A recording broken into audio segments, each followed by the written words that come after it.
अस्सलाम वालेकुम दोस्तों, माय लाइफ बख्शो ॼाण तव्हां सां गॾु आहियां। अॼु असांजो जेको उनवान आहे उहो तव्हांजे जेको साम्हूं दर्सी किताबनि में शामिल शाइरनि जी मुख़्तसिर सवाने मुख़्तसिर मश्क ऐं हल हिन में मां लिखियो आहे, पर उहो असां अॼु कोन करे सघंदासीं जो हिकिड़ो वक़्तु घटि आहे। ऐं ॿियो असां कल्ह ॼाण ताज़ो तव्हां खां टेस्ट वरितो आहे ऐं तमामु ज़बरदस्त तव्हां सभिनी पार्टिसिपेट कयो ऐं असांखे ॾाढी ख़ुशी थी। इन लिहाज़ खां ई इनशाला तव्हां सां गॾु असां आहियूं ऐं ईअं ई तव्हांखे जेको तयारी कराईंदा रहंदासीं ऐं इहे क्लासिस ईअं हलंदा रहंदा। तव्हांजी पार्टिसिपेशन ऐं डेडिकेशन ज़रूरी आहे, जीअं असांजे हिते असां तव्हांजे लाइ रोज़ अचूं पिया। अॼु असां गुज़िरियल 10 ॾींहंनि में छा पढ़ियो आहे ऐं कहिड़ो कहिड़ो असां कोर्स मुकमल कयो आहे, उन बाबति मुख़्तसिर कचहरी कंदासीं। उन मुख़्तसिर कचहरी खां पोइ सुभाणे खां असां हिकु नओं सिस्टम आहे असांजो, नओं माना शुरू थींदो, माना एडवांस लेवल ते वेंदासीं। एडवांस लेवल माना क्लास 6, 7, 8 जा जेके मज़मून आहिनि, शख़्सियतूं आहिनि, शाइरी आहे, सिन्फूं आहिनि, इस्तिलाह आहिनि, मुहावरा इस्तिलाह आहिनि, पहाका आहिनि, चवणियूं आहिनि, असां उन्हनि ते ॻाल्हाईंदासीं। ख़ाको छा खे थो चइजे, सवाने हयात छा खे थो चइजे ऐं सवाने उमिरि छा आहे, असां हाणे उन्हनि सभिनी ते ॻाल्हाइणु शुरू कंदासीं। छाकाणि त हीअ असांजा अॼु बुनियादी क्लासिस हुया जंहिंमें असां इन्हनि नंढी नंढी शयूं सिखियूंसीं, नंढी नंढी शयुनि खे सम्झियोसीं ऐं हाणे असां एडवांस लेवल में वेंदासीं। अचो त असां बुनियादी शयुनि खे ॾिसूं ऐं जेके मुख़्तसिर सवाने आहे पहिरीं उन ते ॻाल्हाए, पोइ मां अचां थो सभिनी उन्हनि शयुनि ते जेके असां पहिरियों पढ़ी आया आहियूं, यानी के 9 ॾींहं गुज़िरियल में असां छा छा कयोसीं ऐं कहिड़ी कहिड़ी रीति असां पढ़ी आया आहियूं ऐं कहिड़े ॾींहं ते कहिड़ो उनवान पढ़ियो आहे, असां उन खे सम्झंदासीं ऐं उन जो वर्जाउ कंदासीं। ठीकु आहे, हलूं था असां अॻिते। दर्सी किताबनि में शामिल शाइरनि जो जेको मुख़्तसिर सवाने आहे, अॼु असां हिन हिसे में सिंधी दर्सी किताबनि में शामिल मशहूर शाइरनि जी मुख़्तसिर सवाने बाबति अहम ॼाण ते ॻाल्हाईंदासीं। असां मुकमल सवाने ते कोन ॻाल्हाईंदासीं त केरु हो, किथां जो हो, कीअं हो, हुन ज़िंदगी में कहिड़ा कारनामा ॾिना, कुझु बि न। छाकाणि त हुननि जी शाइरी असांजे किताब में शामिल आहे। इन जे करे असां उन जी सिर्फ़ ऐं सिर्फ़ बुनियादी ॼाण रखंदासीं। मतां इन जे करे त जीअं उहो इम्तिहान में सवाल अची वञे त फलाणो शाइर कॾहिं पैदा थियो, फलाणो शाइर कॾहिं वफ़ात थियो ऐं अहिड़े क़िस्म जी ॼाण अची वञे, असां उन जी अहल हुजूं त असांखे ख़बर हुजणु घुरिजे त इहे शयूं असां वटि मौजूदु हुयूं ऐं असांजे किताबनि में आहिनि। ठीकु आहे, मुख़्तसिर सवाने पढ़ण मां मुराद आहे जीअं असां संदन बुनियादी ॼाण में वाक़िफ़ हुजूं। मुमकिन आहे इम्तिहान में इहो सवाल कयो वञे त फलाणो किताब कंहिंजो आहे या कहिड़े साल पैदा थियो ऐं कहिड़े साल वफ़ात कयईं। इहा सिर्फ़ बुनियादी ॼाण आहे जो असां उनखे सम्झंदासीं ऐं असां सिर्फ़ ऐं सिर्फ़ उन नालनि ते ईंदासीं, नाला वधीक असां वधीक उन में कोन वेंदासीं। ठीकु आहे, उन खां पोइ आहे पहिरियों जेके असांखे चवनि था हिते भेरूमल मेहरचंद आडवाणी। भेरूमल मेहरचंद आडवाणीअ जी जेका भेरूमल मेहरचंद आडवाणी जी जेका आतम कहाणी आहे, आतमकथा आहे, उन जे लिहाज़ सां असां चऊं था त भेरूमल जो तमामु घणी शाइरी असांजे दर्सी किताबनि में शामिल आहे। उन 12णी शाइरी जो कोडियो हुयो, जंहिंजे करे उन जो ज़िक्र मुमकिन आहे त इम्तिहान में बि अची सघे थो। भेरूमल मेहरचंद आडवाणी जनम जो साल ईस्वी 1875, वालिद जो नालो दीवान मेहरचंद आडवाणी, ॼमण जो हंधु हैदराबाद, अदबी नालो काको भेरूमल, तखल्लुस और गरीब। अहम किताब काके भेरूमल जा ॿिया बि केतिरा ई किताब आहिनि, असां उन्हनि खे हिते डिस्कस न कंदासीं, असां उन्हनि ते हिते ॻाल्हाईंदासीं कोन, छाकाणि त असां 12 दर्सी किताबनि ते आहियूं। इन जे करे उहे किताब जेके अहम किताब अथसि शाइरीअ में नौबहार, मोतियुनि जी माला, वचनमाला, इहे संदसि अहम किताब आहिनि जेके मुमकिन आहे त कॾहिं सवाल अची वञे त नौबहार किताब जो मुसनिफ़ आहे या मोतियुनि जे माला मुसनिफ़ जे मुसनिफ़ केरु आहे, या खणी चइजे वचनमाला कंहिंजो किताब आहे। भेरूमल मेहरचंद आडवाणी जी वफ़ात ईस्वी 1950 में थी आहे। ठीकु आहे, तव्हां चाहियो त इन जा स्क्रीन शॉट वठी पाण वटि रखी सघो था ऐं वीडियो त तव्हां वटि मौजूदु हूंदी आहे हर वक़्तु फेसबुक ते या पई आहे। इवन SSDP जो चैनल भी आहे त उनखे बि सब्सक्राइब करे छॾियो। उते बि इहे सभु जो सभु वीडियोस अपलोड कयूं वेंदियूं आहिनि। सिर्फ़ु इहो असां इन जे करे कयूं था त असां इन पंहिंजे जेको आहे सो नौजवाननि खे, जेके नौजवान मेरिट ते अचणु चाहिनि था, उन्हनि खे असां अॻियां वधण लाइ मौक़ा ॾियूं ऐं उन्हनि खे परफेक्ट बिना कंहिं जेको आहे सो सिफारिशी कल्चर जे अॻियां अचूं था, त जीअं असांजो आईंदो जेको आहे इन सिफारिशी कल्चर मां बिल्कुलु निकिरी वञे। ॿियो आहे किशनचंद बेवस।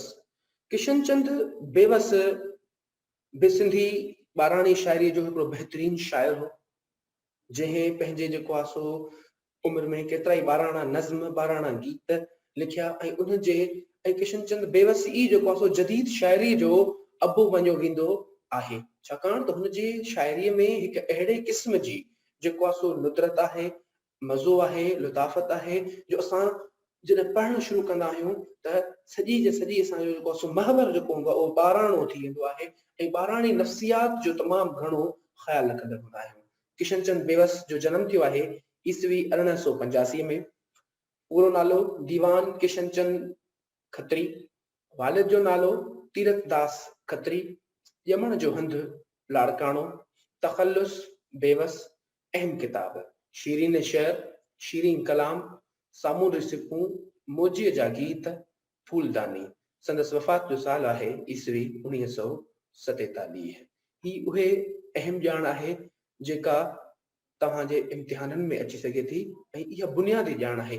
यादि रखिजो त ॿाराणी शाइरी जा किताब हूंदा आहिनि त ॿाराणी लेवल ते ई पुछिया वेंदा ऐं उन्हनि किताबनि जे बारे में ई पुछियो वेंदो, न कि जेको आहे सो कंहिं ॿियनि किताबनि जे संदसि किताबनि जे बारे में। ठीकु आहे। मोहम्मद सिद्दीक मुसाफ़िर। मोहम्मद सिद्दीक मुसाफ़िर सिंधी अदब जो तमामु बहितरीन नसर नवेस ऐं शाइर पिणु आहे। असां उनजी जेको आहे सो इल्मी अदबी ख़िदमतुनि खां इनकार करे कोन था सघूं, छाकाणि त हुन हिकिड़ो बहितरीन असां वटि किताब सिरजिया आहिनि जेके असां वटि मौजूदु आहिनि। पर असां वरी हिते संदसि जेको आहे सो सिर्फ़ु उन्हनि किताबनि जो ज़िक्र कंदासीं जेके असांखे अहम आहिनि ऐं ॿाराणी शाइरी ते मुश्तमिल आहिनि। मोहम्मद सिद्दीक मुसाफ़िर जो जनमु आहे ईस्वी 1879। नालो मोहम्मद सिद्दीक, वालिद जो नालो गुलाब ख़ान, ॼमण जो हंधु टंडो बागो, तख़ल्लुस मुसाफ़िर, अहम किताब फूलदानी, गुलशन ख़याल, गुलज़ार नसर नज़्म वग़ैरह। संदसि वफ़ात ईस्वी 1961 आहे। ठीकु आहे। ही बुनियादी जेके शाइर आहिनि, शाइर त ॿिया बि केतिरा ई आहिनि जेके, पर ही अहम शाइर आहिनि ऐं तमामु वॾा शाइर आहिनि जिन जो ज़िक्र मुमकिन आहे थी सघे थो। हकीम फ़तेह मोहम्मद सेवाणी। हकीम फ़तेह मोहम्मद सेवाणी शाइर, नसर नवेस, नज़म नवेस, हर लिहाज़ खां जेको आहे सो सहाफ़ी या जेको आहे सो मुकालमा नवाज़ी, हर लिहाज़ खां बहितरीन जेको आहे सो माण्हू हुयो। न रुगो उन लिहाज़ सां, पर हकीम बि हुयो, हिकमत बि संदसि पेशो हो ऐं उन जो केतिरियूं ई जेको आहे सो शाइरी आहे जेका असांखे मिले थी, उन मां असांजी किताबनि में संदसि जेको आहे सो नात शामिल आहे, जंहिंजे करे हिते जेको आहे नात ऐं हमद शामिल आहे, जंहिंजे करे असां हिनखे लिखियो आहे। हकीम फ़तेह मोहम्मद सेवाणी जो जनमु जेको थियो आहे ईस्वी 1882 में।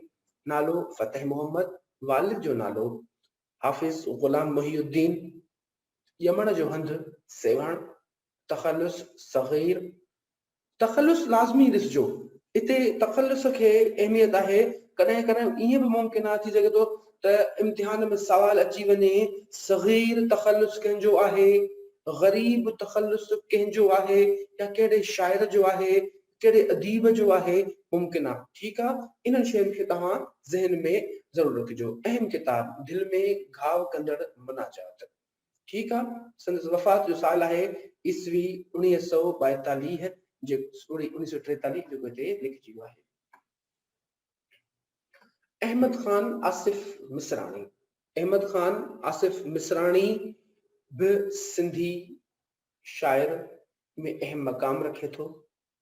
संदसि शाइरी केतिरी जेको आहे सो ॿाराणी किताबनि, दर्सी किताबनि में शामिल आहिनि ऐं उन्हनि दर्सी किताबनि में अहमद खान जो नालो तमामु बेहतरीन सां ईंदो आहे, जंहिंजे करे असां हिन जो अॼु हिते ज़िक्र कयो आहे।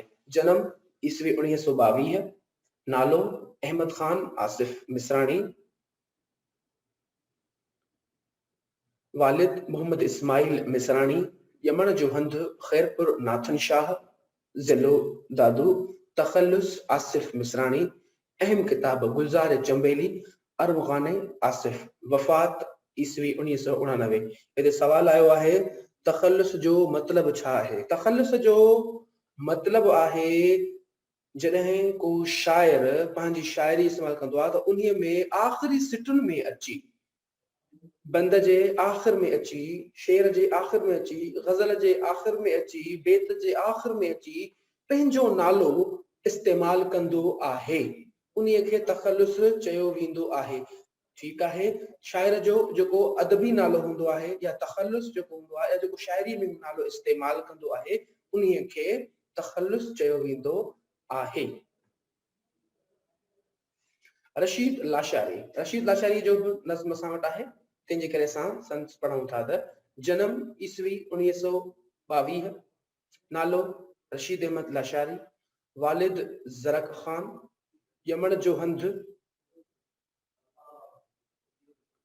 हंध तालको नसीर अहमद, ज़िलो सूबो बलोचिस्तान, अदबी नालो रशीद लाशारी, अहम किताब दीवान रशीद, वफ़ात ईस्वी 1970। ही बुनियादी ॼाण जा किताब आहिनि, मुमकिन आहे सवाल अची सघे।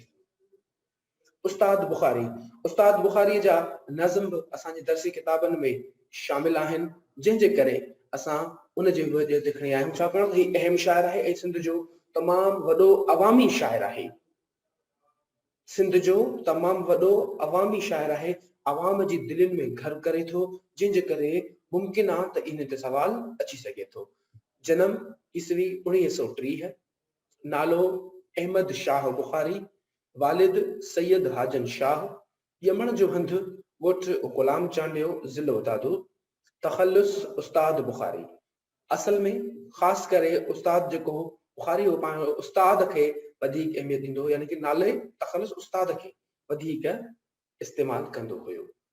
अहम किताब 12 ॿोल, गुलदस्ते में गीत, शायरीअ जा त संदसि ॿिया बि केतिरा ई किताब आहिनि, पर असां जॾहिं 12वीं लेवल ते ईंदासीं, दर्सी किताबनि ते ईंदासीं त संदसि इन्हनि शयुनि खे वधीक अहमियत ॾींदासीं जेके 12 किताब आहिनि या गुलदस्ते में गीत आहिनि। ठीकु आहे।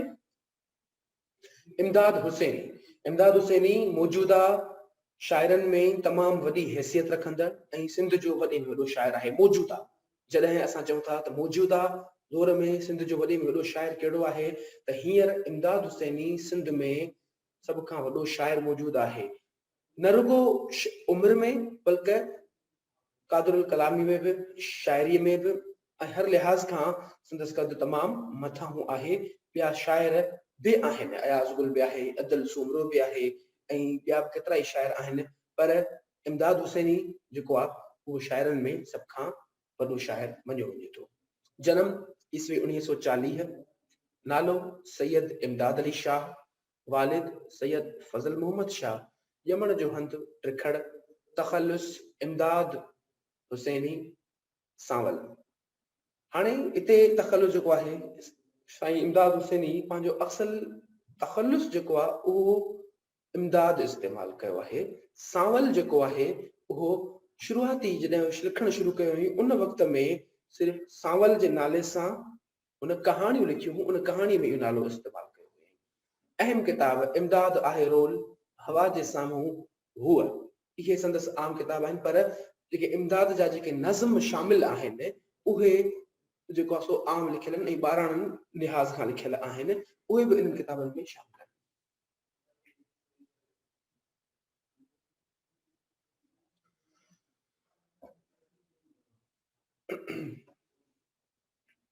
हाणे इहो त अहम शाइरनि जो हिकिड़ो हुयो जेको तजज़ियो या ज़िक्र असां तव्हांजे साम्हूं कयोसीं। इन खां वधीक हाणे असां चऊं था त पहिरें ॾींहं खां वठी अॼु ताईं न कल्ह ताईं असां छा पढ़ियो आहे, यानी कि 9 लेक्चर ताईं असां छा पढ़ियो आहे, छा सम्झो आहे, उन ते हिकिड़ो ओवरव्यू वठूं था। ओवरव्यू वठण खां पोइ वरी असां जेके अहम शयूं आहिनि उन्हनि ते ॻाल्हाईंदासीं। उनखे ॻाल्हाइण खां पोइ असां अॼोके लेक्चर खे वाइंड अप करे सुभाणे एडवांस लेवल में वधंदासीं। ठीकु आहे। पहिरियों ॾींहुं असांजो जेको हुयो उहो हुयो मुकम्मल, जेको आहे हुनमें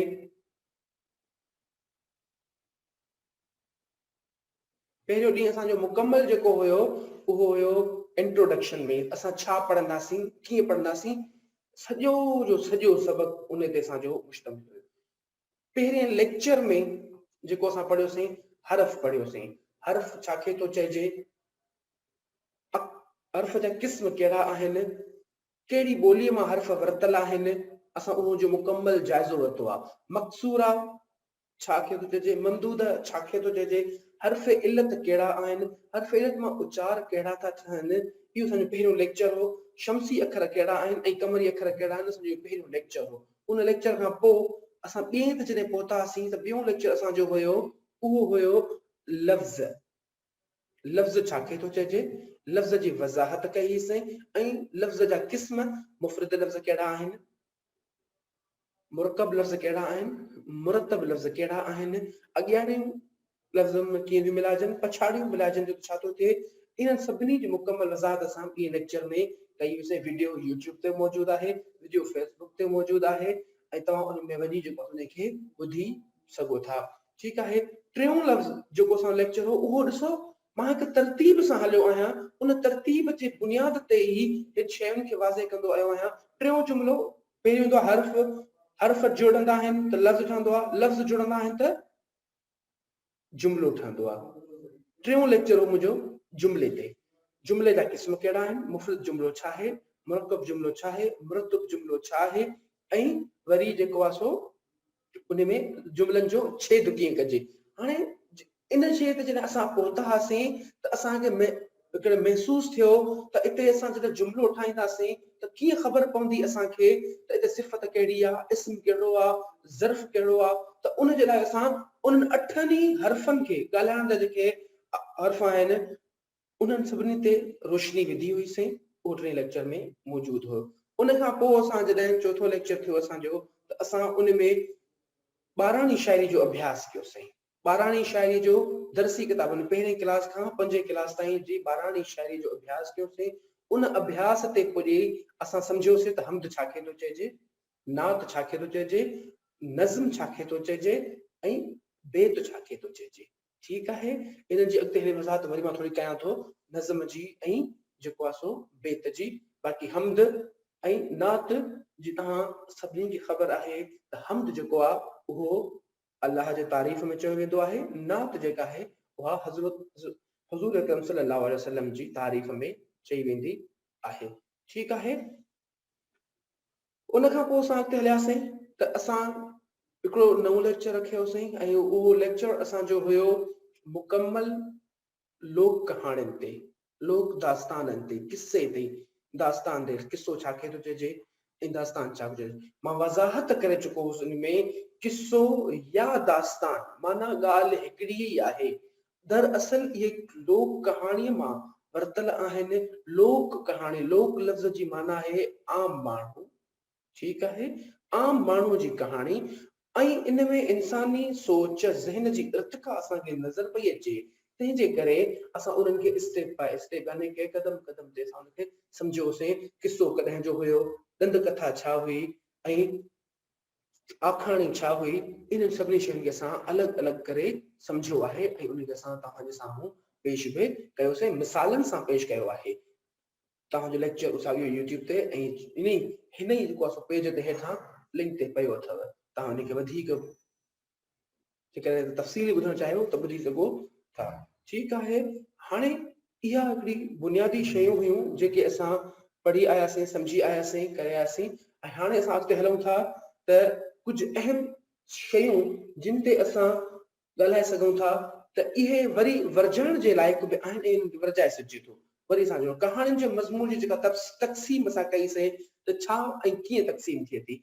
छो त मूंखे बार बार सवाल इहो ई थींदो रहंदो आहे त सर इन्हनि में फ़र्क़ु वाज़े कयो, कहिड़ियूं शयूं कहिड़ियूं आहिनि ऐं कीअं जिन खे वॼाए सघिजे थो।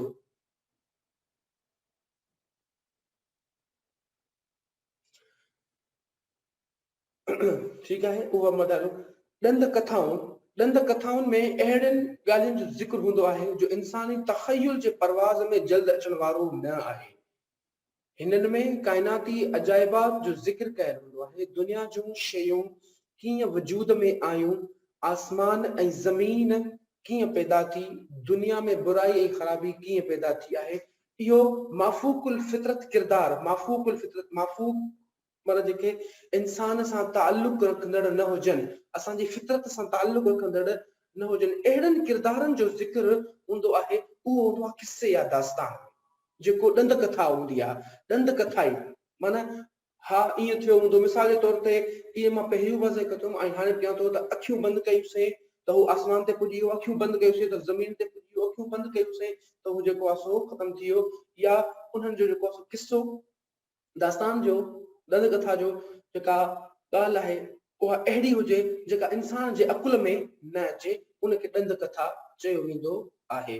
तव्हांजो सवाल आयो आहे हिते, सर तव्हां गुज़िरियल लेक्चर में जेका पदनि वारी मश्क ॾिनी आहे उहा सम्झ में नाहे आई। इन पद जेको हूंदो आहे आवाज़, मिसाल तौर ते अख हिकु लफ़्ज़ आहे। तव्हांजे लाइ हया नूर हिते में कमेंट कयो आहे, अख जेका आहे ॿिनि पदनि ते मुश्तमिल आहे। असां जेका टोड़ींदासीं त अलिफ अलॻि थिए थो, अख अलॻि थिए थो।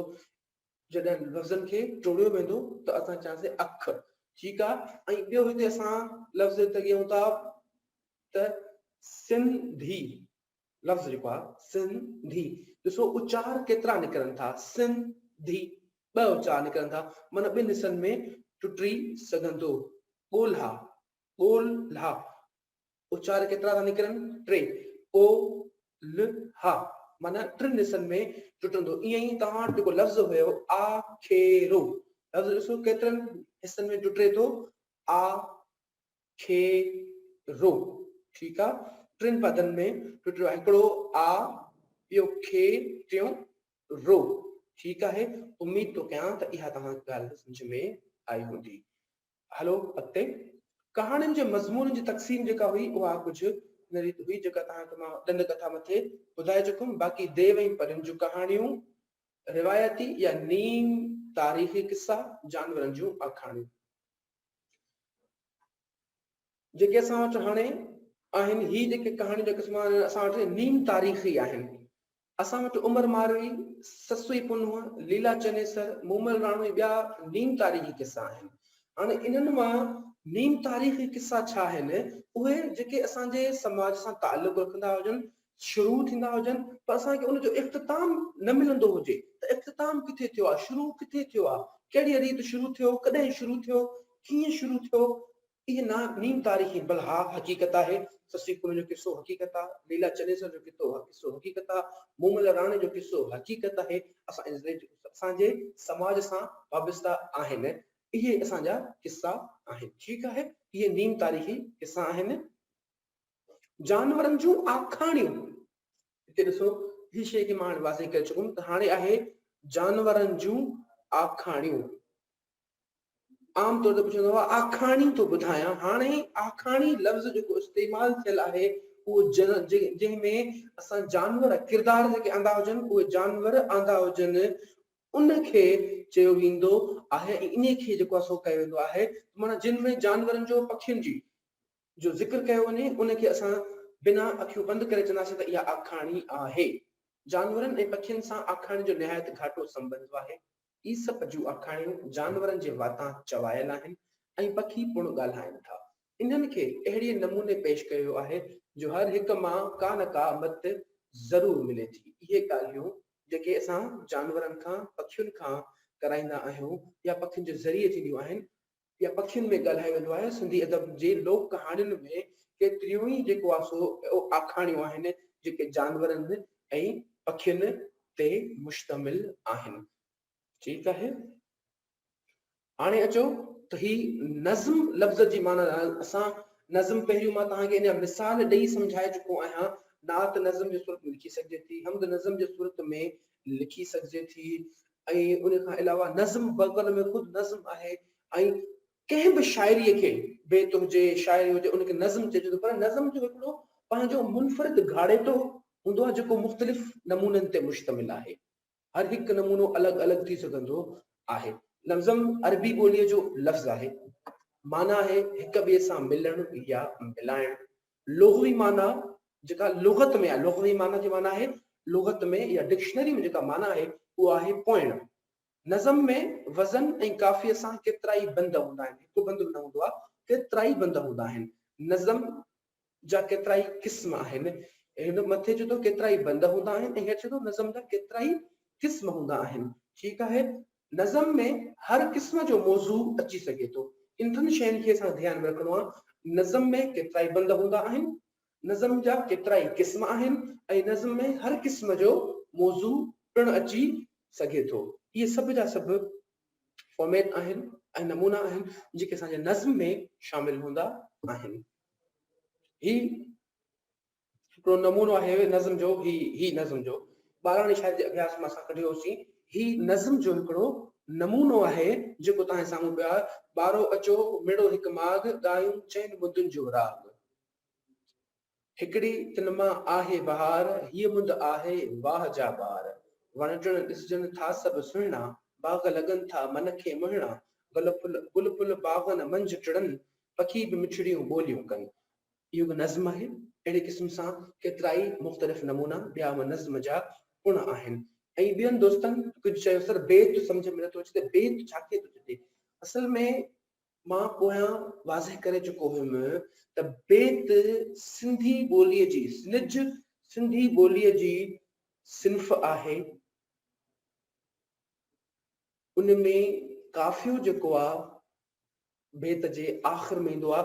मां फार्मूले जे तहत पोयां सेखारे आयो आहियां, पोयां सम्झाए आयो आहियां त हीअ निशानी जेका एक्स जी निशानी हूंदी आहे उहा काफ़िए जी आहे। ऐं उनखे मां पूरो सम्झायो आहे त ही हिते हीअं अची खुटे थो त इहो काफ़ियो आहे, ॿी सिट जे विच में अची खुटे थो त उहो इहो काफ़ियो, माना ॿिनि सिटुनि वारो बेत आहे।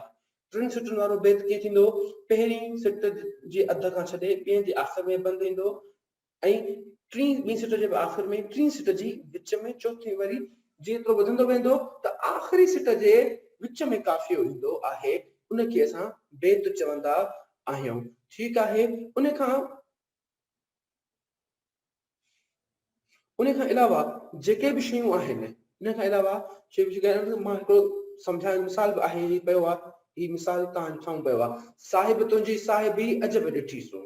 ॻाढ़ो अखर जेको आहे लफ़्ज़ उहो ॾिसो त सूं छाखे ज़ाहिर थो करे। मां ॻाल्हि कयमि पन ॿोड़ी पाताल में पहण तारी तूं, जेकर अची मूं मेरियाई मान ॾांहुं।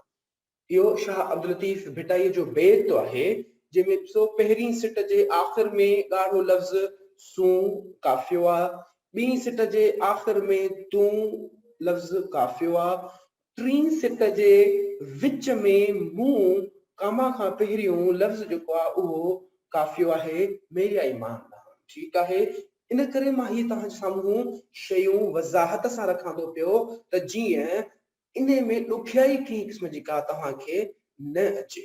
वरी हेठि जेको आहे इन बेत खे चइबो आहे ही बेत आहे, ऐं ही जेको ॿिए नंबर ते बेत पियो आहे इनखे चइबो आहे सोठा दोहा मेल सां जुड़ियल बेत।